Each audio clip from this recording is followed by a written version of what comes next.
Good morning, everybody. Welcome back to Wasteland Prepping, Becca's Garden Pantry. My front yard. Corpus Christi is where I live. Yes, we are under water restrictions. We have been for quite some time, over many, many years through this really bad drought we've had. I did want to put some correct information out there on YouTube. People that don't live here are putting information out there that's not exactly entirely true in the way that they're expressing that to others and everything like that. We are at stage 3 water restrictions. Now, they haven't fully enacted stage 1 emergency water restrictions just yet. So, stage 3 for us in Corpus Christi, Texas, is no sprinklers. You can use handheld or drip irrigation before 10 a.m. and after 6 p.m. You're not allowed to wash your vehicles or your boats. No fountains. You can't fill fountains. No washing your sidewalks, things like that. So they said that the average household here uses about 7,000 gallons. So in a previous post, they were talking about curtailing all of the residents 25% back usage on what we are currently using. Most of us are already, if it's yellow, let it mellow. If it's brown, flush it down.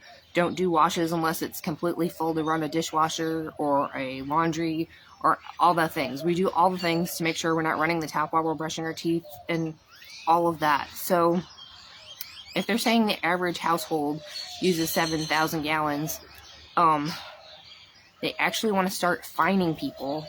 I mean, of course they drive around anyway and want to fine people for watering at the wrong time or the wrong day or all the things. But $500 fines is what they're giving out. Now, if you go over their limit, this is the new limit that they want us to curtail back to, the 25%. 5,250 gallons a month is the limit. If you go over that, they will charge you a $500 fine. If you go over that twice, currently, they are saying they will shut your water off completely. Where are they going with this? They don't exactly...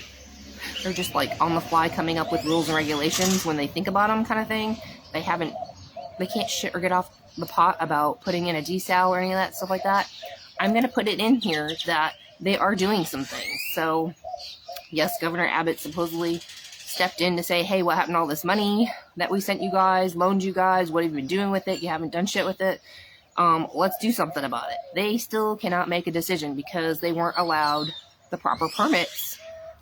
They drilled wells, they reopened wells. They weren't permitted to open them up and use the water. So what Abbott stepped in and did for them was to waive that permit, get over that hurdle of whoever was stopping us from having a permit to open up those wells. They have opened them up and the water is flowing. I'll just say this as a Corpus Christi resident who's been here for 10 years. The last 3+ years, our water pressure has been less than half coming out of the faucets in the showers. They're already curtailing us. They've already been doing it. It takes forever to get water out of the faucet to fill up our Berkey. So, they are looking at going towards stage 1 emergency. So, currently nobody's watering their lawns. The water bills are too high anyway for a lot of people. So most people are not watering their lawns here. We did just get a rain. Let me flip you around. It has not been this green in Corpus in... I don't know how long. A long time. We just now got a total of 4 inches this year. Hope this doesn't fall over. So 4 inches of rainfall is not a lot. Originally it was around 32 to 34 inches when I first moved here. And we got rain a couple inches every month. It got worse and worse every year. Stage 1 is the emergency they're considering putting us under, and I'm guessing that would open us up to maybe the state stepping in and doing something. They have several places where they want to open a desal. There's arguments about how that's going to all happen. Where are they going to offset all that salty brine? Is it going to be in the bay? Are they going to kill off all of our fish? There's a lot of things that need to be answered and take place before they make a decision. The problem is they just haven't made a decision about any of all that. And they were supposed to several years ago. So what happened is, we have a lithium battery plant from El Alon's, and he has been sucking out all of the water for that. Also, we have a lot of industry where we have a plastics plant that opened up like a couple of years ago that was promised a bunch of our water. We of course have refineries here that cannot stop because they produce the jet fuel. So they take priority. We have a Pepsi plant and a Coke plant, so they use a lot of water to produce soda products. Also, I was checking into the data centers. We have, and I thought it was just one data center, Lumen Data Center, but they actually opened up 2 more data centers last year. So those are fully operational. We have 3 data centers. So they have been sucking the shit out of our water. Currently, and this is May 3rd, I guess, 2026, Choke Canyon lake levels are at 7.4%, and Lake Corpus Christi lake levels are at 8.7%, and that is after getting some rain. We just got like about 3 inches of rain or so. They were actually lower than that. So what that equals out to is Choke Canyon's lake levels at the 7.4% as 178.56 feet. And Lake Corpus Christi at the 8.7% is 74.93 feet. And I saw a video this morning of someone out there at Lake Corpus Christi. There actually is some water there, where when you see the docks and stuff like that, and people are like, oh, they have no water at their docks. We have water at the beach. We have water at South Padre. We have water at Corpus Christi. We don't have water at Lake Corpus Christi. It has been almost bone dry for quite some time now. And it was lower than 7%. So with that little bit of rain that we got, it did fill up. The Mary Roads pipeline is operational currently, so we are getting some water from there. And I think there was something else my husband was talking to me about. There's been a lot on our mind. So as you can see here, this is just a trash barrel, and we have a valley up here. And so if and when it does rain, we get a lot of rain here. Let me just move you. We get a lot of rain here in the front.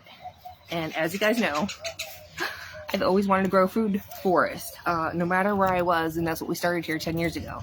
We have been feeding our community here with our local urban small mini farm stand of organic vegetables that we produce, and things like that. So we did plant fruit trees and things like that. I cannot sit here and be told I can't go over a certain limit and I'm going to watch stuff die. We've cut back to making sure that we can only water our garden with the rain catchment that we have, and that is about 2,000 gallons. 2,000 gallons does not get you that far. When we see temperatures that are constantly between 80 to 90 something plus degrees, and the heat index over the summer can reach up to, it'll be 100 plus days, and the heat index can reach up to 125 degrees. That evaporates everything. So we do put some different practices into place besides regenerating the soil and things like that every season with the compost, and building the soil and tilling the soil and all that. And we have lots of compost, oak leaf, and grass clippings, and we have vermicomposters, worm bins, and things like that, which adds humus, that holds onto that moisture, and helps break up that hard clay that we have so that we can get some good drainage and hold the moisture when it does rain. So stage 1 emergency, I just wanted to touch on that again, was that, no watering your lawns, which nobody does here anyway. Cutting back 25%. So if you're going to use over 5,250 gallons on your water bill, it'll tell you, used a 1, a 2, or 3, or 4, or 5. Now that equals 1,000 gallons. So depending on your household and what you're using, how much you're using, we personally use around 3,000 gallons a month. That can fluctuate depending on how hot it is, how dry it is, and what is actually growing in our spring or fall crop season. It was really, really warm last fall, so things evaporated a little bit more faster. We didn't get the fall rains, and so you can use a little bit more water sometimes with your fall crops. So based on the weather, sometimes we cut back on what we're growing. They don't want you washing your boats. You can flush the boat engine only under a stage 1 emergency. They're going to close 2 of the pools locally. Now they've built some more pools and opened those up. They have splash pads they've been building everywhere. They're going to close 2 splash pads There was like a water park that closed down because they knew all this was going to be happening and coming about this year. So they actually closed up shop and moved out. And also, what does this say? Oh, they're reducing the hours of use for the pools. So the pools that they're going to keep open, the days will be limited and so will the hours. So the residents that live here will probably just have to go to the beach to cool off, in all honesty. So we'll see how that goes. Now, they do currently, at stage 3, let you refill your hot tub. They let you refill your pool if you're maintaining it. We have car washes everywhere in Corpus, if you haven't noticed. There's like a Quick Quack and a whatever and a Mr. Squishy Wash Your Pants, whatever. Really Clean and all these crazy names here. There's car washes like 2 on every corner. Do they use recycled water? Yes, they do, but they keep opening more of them that use a lot of water, in my opinion. So, yeah, and they keep building. They keep building houses for people who will be restricted for water use. And basically the water, and I'll just say this, it is over 80%. The industry uses over 80%. So it's about 14% of the people here are using the water. If we didn't have industry sucking out all this water, we wouldn't have a water crisis. If Corpus Christi just was like, industry is gone, we would not have a water problem. So, industry pays a whole lot less for their water usage, and they get all kinds of discounts and things like that. Meanwhile, the residents keep getting hikes on their water because we're supposed to be paying, and they're going to do some more price increases, I'm sure of it. Once they do open a desal, they'll be like, well, you have to pay for it because otherwise we won't have water.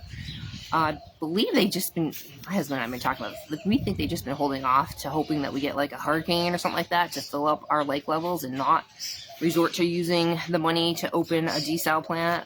I don't know what all the other corporate, all the issues are about the money that they did get that they didn't spend wisely and just foolishly went wherever here, there, nilly-willies. It was a lot of money that's being mismanaged here. We don't just call it what it is. It is corruption. It is corrupt Corpus Christi is what it is. And I bet a lot of towns are out there facing the same things we are, as I keep hearing about it in more and more places that don't have, the ocean right near them or this or that. They don't have the refineries, but they have like data centers out the butt around their town. And they're like, it's becoming a drought, it's drying up our wells, and what's going on here? So like, we're not the only state going through all of this. There's like a line that goes up the middle of the United States, and the whole west side, we've all been on a major drought for a really, really long time. We're pulling into an El Nino year, and I'm praying to God that we get a rainy season, that it doesn't matter what they restrict us with, the rain will support us and supply us what we need. And hopefully fill up our lake levels. But it's really hard to fill up your lake levels when you're sucking out more than what you can put back in. They're not telling industry to cut back. They're not telling them, hey, you need to cut back on being open certain days, or hey, you need to cut back 25%, or hey, you should be supplying a little bit more money here to fund a desal for the water that you need to produce the products that you're doing. No, they haven't gone that route. We are all fighting all of this down here. We are signing petitions. There are people that are going down to Corpus at the meetings and fighting for these water wars that we are currently going through, and our water rights and right of capture and all these things. And we're pulling water from other towns, and other towns are mad at Corpus because we're pulling in water from their town. They don't realize they've already been in a drought for so many years, and their levels of their wells probably have already been very, very low. They're now noticing that they're lower than ever because industry's sucking more out, and now it's a big issue, and people are like, hey, yeah, my well is getting kind of low, and it's probably because of this. It takes time, but it's now catching up to everybody. Here we are in my front yard and making a hot mess here. I and my husband, we got a refund check recently, and thank you to everyone who's been helping me out with my plant sale. I I have it on order for a motorized wheelchair for my rare health condition, for periodic paralysis, hypo-KPP. So within the next month or so, I'll be getting my motorized wheelchair to help me out. So thank you guys so much for that. I needed to come up with some money. We've had a lot of things come up recently with our vehicle and a lot of other big expenses. But this refund check that we got recently, we sat and said, okay, we can put all this towards bills, which are still going to be there anyway. Or we could do something about what's going on. We're going to do something about what's going on. So you guys know how much we love Raincatchment. We've totally been into the whole food forest thing forever and doing things sustainably, regeneratively, all the things for the past 10 plus years. That's all I talk about here. Yeah, so I'm digging out my front bed here.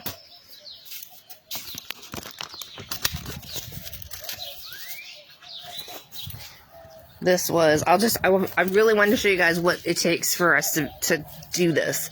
This was we had some bushes here. They're not doing us any favor. They're looking really bad from the drought. Hubby just cut them back. He's going to take the roots out. I had a bunch of pavers here, and we had a bunch of river rock, pea gravel, and things. He moved this planter. I'm digging all this rock up and sifting through it all. Like I said, this is where we catch the most amount of rain.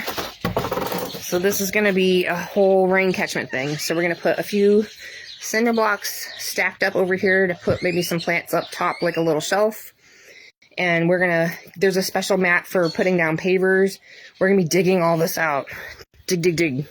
Going to get the tiller in here. We're going to dig it low. And then we're going to put the mat down and the sand and compact everything and all that. And then we're going to get bigger pavers. They're 16 by 16 pavers. So it's the biggest we can get. And we're going to do the big square pavers, a row of the skinnier ones down the middle, and another row of the big pavers. So this will be even with their walkway. And we did call a friend. We're going to ask about getting help for a quote for this valley here because water overshoots it. And we want to be able to catch it properly. And it looks like you can't as a homeowner. Correct me if I'm wrong. There's like some kind of filter screens and things like that help push it back. So if we put a gutter, angle it just right, the water's still going to come up over that spillway in that valley. So there's some kind of screen and catchment extra that helps go out a little bit further to angle it back towards the gutter. And we did talk to Tank Depot. Today is the last day you can call them, so I'm going to try and get this up for you guys. They are going up on their prices, like everybody else. They went up since, I think, about a month or two ago. I was looking at their prices. So we did order a rain barrel tank. It's the Enduraplas. It's tan because we're in a super hot, dry environment here. And if we get a darker color, the water will be too hot and can burn the plants. We don't want it to be too hot, so we went with that beige tan color. I think they might have used to call it mocha. It's called beige now. So it was a little bit of a 3-day process calling them, talking to them, emailing them back and forth about getting the proper quotes. It's not as easy as just going on the website, clicking this, and that, and being like, I'm going to order that. So they customize it for the rain catchment. You buy the barrels, and you talk to them, get a quote about what you want and what you need. And then they add the overflow and the spouts and all that stuff. So there'll be a spout about high enough that I can get things with a 5-gallon bucket or a watering can, or you can hook it to your garden hose. So we have to do a tall, skinny one here. We can only fit a 30-inch round tank, and it'll be, I think it's like 74 inches tall. So it is I forget which one it is, but it's a 200-gallon one. And so we're just going to end up, that's all we could afford to do here. But we're going to put some other trash cans here to help catch some of the rainwater there. And this is what I've currently been doing, sifting out all this pea gravel, which is going to our back pathways, and all the larger rock has become an extension of, this is my berry patch. So we planted some perennials here. I've got some black raspberries. don't know if you can see. There's some black raspberries. I had to put a net up because of the squirrels and the birds. We did a couple of blueberries here and some yellow raspberries. So I got some yellow raspberries started. Now, they are fairly drought tolerant. They prefer rainwater. So that's also what's going to be watering this area here. And again, the drip line helps hold some moisture in this area as well. So what I did is I extended this out, moved the bricks out, relayed some filler here, and then I've been filling in the rocks over the last 3 days. So we have a Thompson seedless grapevine over here. These are drought tolerant. I just never got to dig it into the ground. It's another project, so haven't gotten to that yet. But there are some grapes on it. It's like 1.5 years old, and we're finally getting some grapes. I have another grapevine on the other side of the house, and we've got pomegranate, a dwarf peach tree, an avocado. This is a baby brown turkey fig, and that's all my cherry tomatoes over there.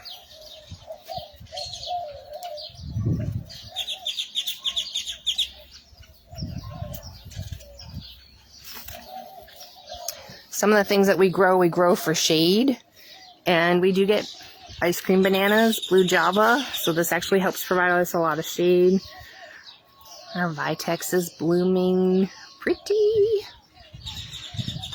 We do try to create a lot of shade back here. It's super sunny. So we've got a pergola, we've got a hoop house, we've got our peppers and tomatoes here. We've got our asparagus bed here, and the cucumbers and loofah are going to grow up over this. And the way this chalk tank is positioned, which is our pool, it catches rain. So rainwater fills this up, which is awesome. So, got a pineapple. We're still working on things, but anywho, we've got some cherry tomatoes and some peas that are going to grow up over this little arch. Got some other banana trees, lemon tree, moringa. There's the loofah and cucumbers. We've got potatoes growing in here. And this is the lowest spot here. And this is our fig trees. So they are loaded right now. Little Miss Purple Figgy. Lots of figgies.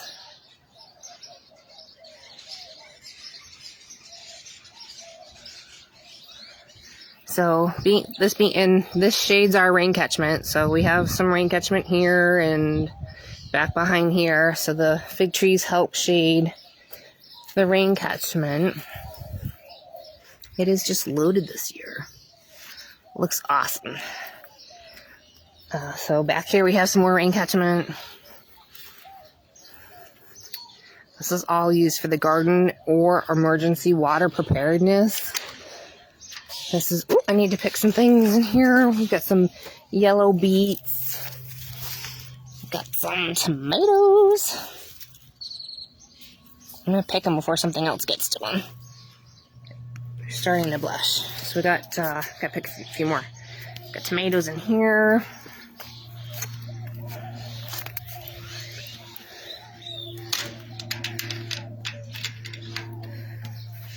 Hubby's got some heirlooms. We've got green beans, I think, started. Some Minnesota midget cantaloupe. Some is it kudo? Kuho? It's a heirloom watermelon. And some more okra. So anyway, there's that popping up over here. And this is something that we're doing here is we have, these are those French drain pipes, but we are using them as subsurface irrigation. They are dug real deep. They have the sock on them. And what we'll do is we will put rainwater directly into the directly into the pipe and water from the bottom so that we don't lose as much water from evaporation. It makes it so the soil stays nice and moist deep down for the roots and things like that. So that's been working out pretty good. And we'll catch like some condensation and stuff off of here. And when the rain's coming, because we used to have a tank over here, but anyway, we're just catching what we can, and it's going directly in over here. Something else that's drought tolerant is the goji berry. Does really good here. Here's my green beanies. So I gotta pick some green beans today. And got more plants. There's my avocado tree. And here, this is our hoop house. So this has some sweet corn in here. I just thought it'd be super fun to do this season. Got some dandelion greens, a few beets, and here's a little corn starting tasseled. Smells so good. Smells so good. And just come in here if it's not too windy, and I'll just kind of shake the pollen a little bit so that make sure it gets the plants pollinated. And then we've got some other heirlooms I think started down here. These are coming up. Molly's ground cherry. Come on, Molly, you can do it. So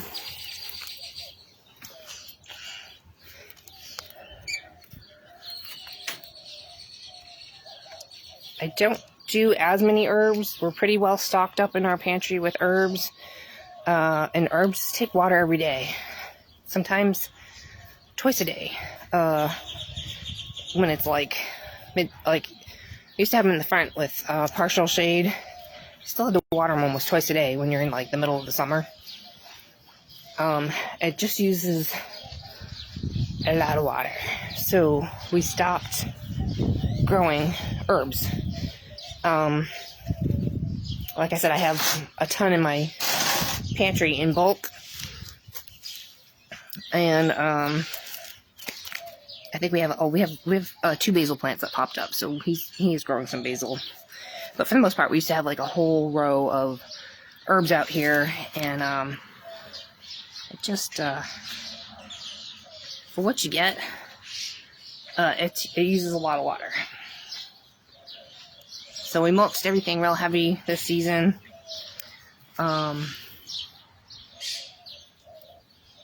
Added also biochar. We added biochar that helps hold moisture. So humus and biochar are, stay out of the sun, are the two most things that you do want to add to your garden to help hold in the moisture if you've got the hard packed clay and things like that going on like we do. Or maybe somewhere else you just really dry it in a, kind of like a desert atmosphere. Those are the two things that really help. Also, we need to loosen up that soil for really good drainage, so we do the perlite.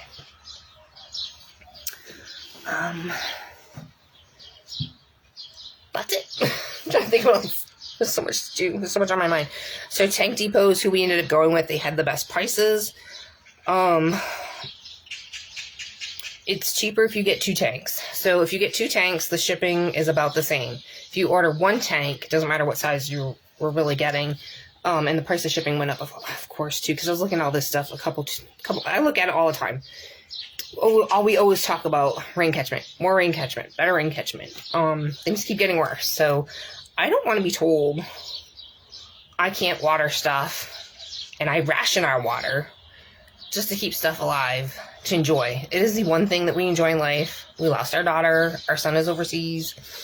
We don't have littles around us.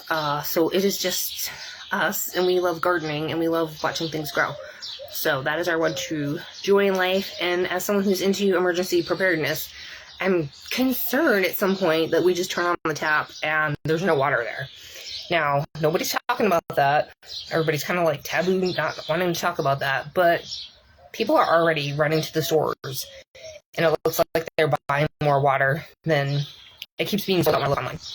So I don't know if people just preparing. It's hurricane season starting soon anyway, so we normally stock up some water. I also stock water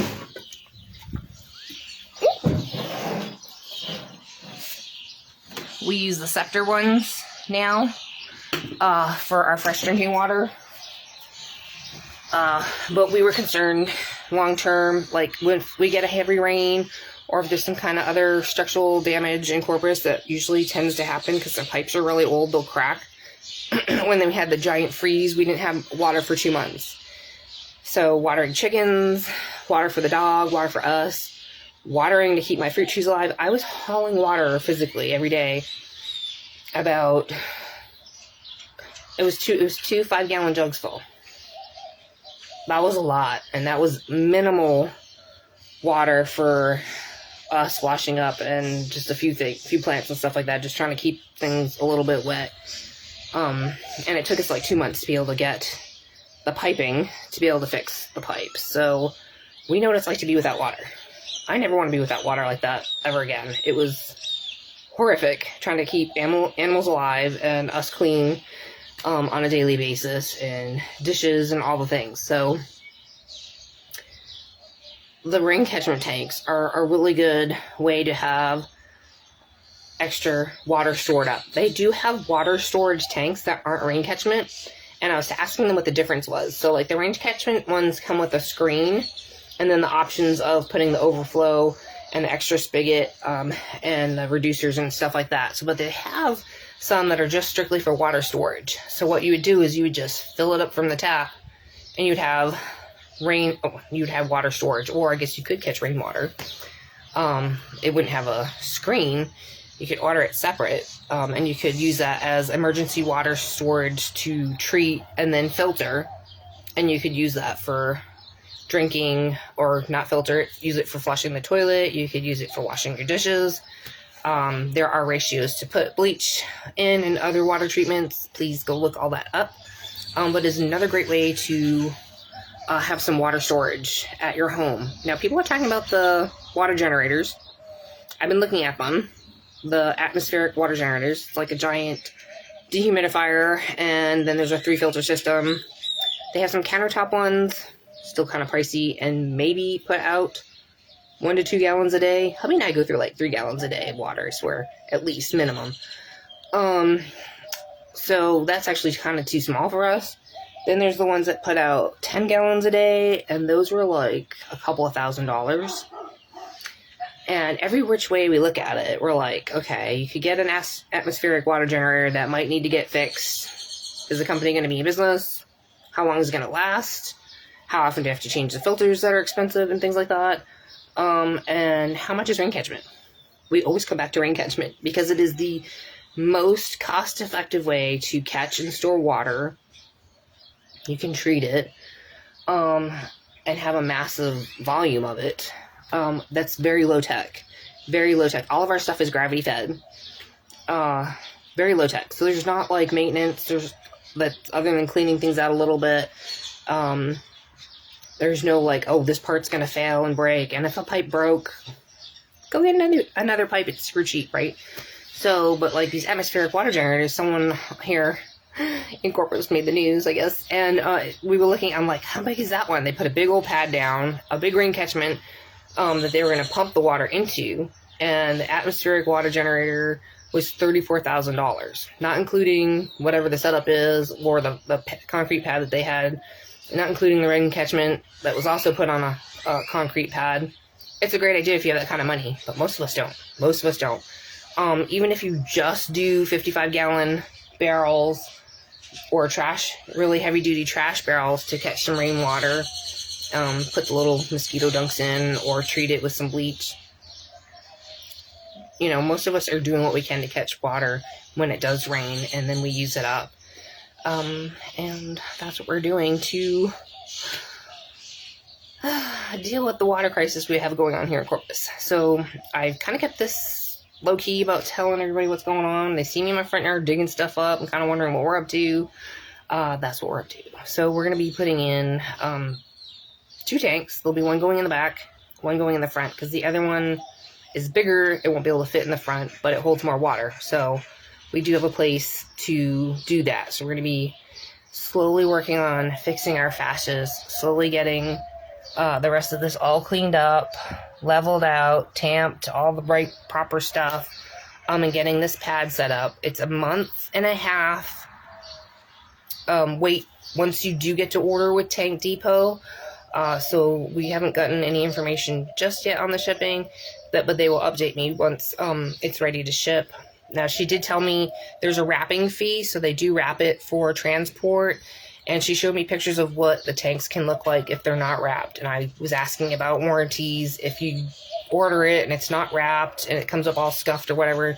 And she said it shouldn't affect the integrity of the tanks. But they were scuffed up and marred pretty bad, the photos she showed me. I guess of just moving them from trucks to trucks or whatever. And she said, I asked her, I said, does it wash off? Like if you scrub it and stuff? And she said, no, it doesn't really come off. So whatever they're doing, that's putting black marks all over the tanks. If you just spend a little bit extra, they'll wrap them and they guarantee them a little bit better. So if something were to happen and show up damage, that they would cover it, replace it, all the things, versus a little questionable about if that would be fixed or addressed right away if there was an issue, if something came broken and it wasn't wrapped. So there is a form. They sent it to me. It's a tax exemption form. So Texas has Raincatchment tax exemption forms. So anywhere you go, if you're going to our city, fill out a tax exemption form for the rain harvesting program. And she said it could take up to a day to get approved. We got approved within a couple hours. So we got approved. We got tax exempt. And so that really helped. So that actually almost flipped to cover the cost of the wrapping to ship the tanks. So if you're going to go through the city is sold out of rain barrels. I don't know how well theirs are made. Not clearly as well as the Enduraplas. So they're about $50 and change, but you can save some money on the tax if you go fill out the tax form. They're allowing you to purchase 2 barrels at a time if they have them. Currently, they're sold out and getting more. It's 2 barrels per day. 2 barrels per day. I think they're 50 or 55 gallons that they hold that you can purchase. So they sold out pretty quickly. Like I said, I don't think they're made as well. I don't know how long they'll last. But I do know that the Enduraplas has a warranty, and it's going to last a whole lot longer than anything from the city.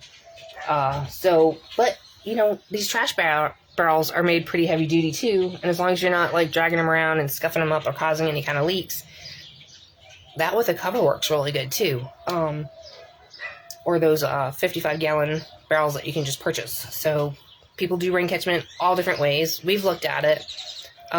We were originally going to do those 55 gallons, and then we realized how much water we were using, or would be using, or could be using for our garden, and we were like, wow, that's a lot of 55-gallon barrels, probably double-stacked, platformed, all the connections. We're like, ugh, that's going to be a lot of money. So we never went that route. We originally were scouring for IBC totes, which we have 4 of them, and then another one, which is a tall one that we have, and then one that was from a car wash. It was held soapy water, so we got that one for free. And then the other one we got at a discount from somebody is just a water storage tank called, is it Sure Water? It's called Sure Water. It's actually a blue tank. It's kind of ugly. And it was already starting to fade in the UV sunlight because it's more meant to be stored in a garage or a porch or something like that. So anyway, we did paint them to help protect against the UV and creating algae in the water. So everything got a new coat, pretty much, of paint this season for that. And the thing I like about the Enduraplas is that you're not going to have to paint it. It is already the color in the plastic. It's HDPE, and it's meant to hold water and rainwater and all the things. So it'll look really nice here in the front, somewhere along here, once we get all this cleaned out and the pad put in.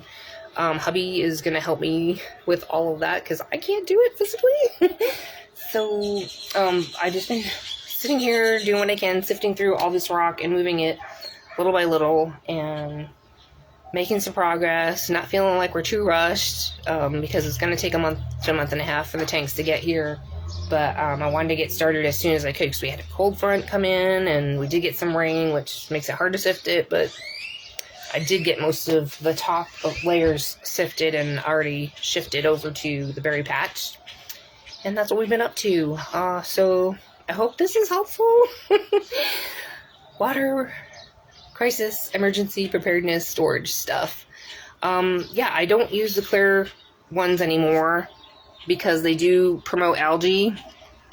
Listen here. This is what the military uses. They use it for a reason. I know the prices have gone up. I got mine last season with coupons from Bass Pro Shop.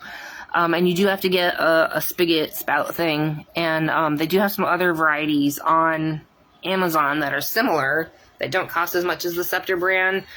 These are made in Canada, so the prices went up, that's why. And then the other varieties, I did buy one, and it has the little pour spout thing. So the plastic's, it's on the cheap side. We'll see how long it lasts.